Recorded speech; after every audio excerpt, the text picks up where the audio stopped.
శరీరంలోని ఈ భాగాల్లో నొప్పిగా అనిపిస్తే నిర్లక్ష్యం చేయడం మంచిది కాదని ఆరోగ్య నిపుణులు చెప్తున్నారు. ఈ భాగాలలో నొప్పిని సీరియస్గా తీసుకోవాలని సూచిస్తున్నారు. ప్రస్తుత కాలంలో చాలా మంది థైరాయిడ్ సమస్యతో బాధపడుతున్నారు. మెదడులోని సీతాకోక చిలక ఆకారపు గ్రంథిని మనం థైరాయిడ్ గ్రంథి అని పిలుస్తాము.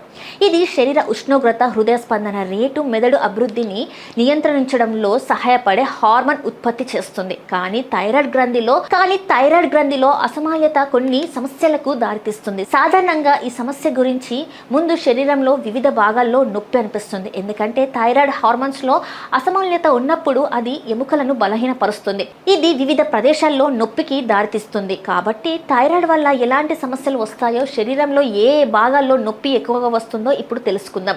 మెడ నొప్పి థైరాయిడ్ సమస్య మొదటి లక్షణం. కొంతమందిలో ఇది మెడలో వాపుని కూడా కలిగిస్తుంది. ఈ లక్షణం మీలో ఉంటే వీలైనంత త్వరగా వైద్యుని సంప్రదించండి.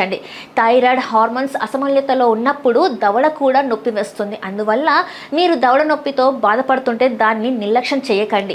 థైరాయిడ్ హార్మోన్స్ లో అసమతుల్యత ఉన్నప్పుడు చెవి నొప్పి కూడా వస్తుంది. కాబట్టి మీకు చెవి నొప్పి అనిపిస్తే దాన్ని తేలిగ్గా తీసుకోకండి. ఎందుకంటే అది థైరాయిడ్ వ్యాధికి సంకేతం కావచ్చు. సాధారణంగా థైరాయిడ్ గ్రంథి పెరిగే కొద్దీ కండరాల నొప్పి పెరుగుతుంది.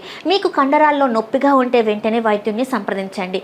థైరాయిడ్ గ్రంథి పెరిగినప్పుడు కీళ్ళలో నొప్పి అనిపిస్తుంది, ముఖాలలో నొప్పి కూడా ఉండవచ్చు. మీకు ఈ లక్షణాలు అనిపిస్తే వెంటనే వైద్యుని సంప్రదించడం మంచిది.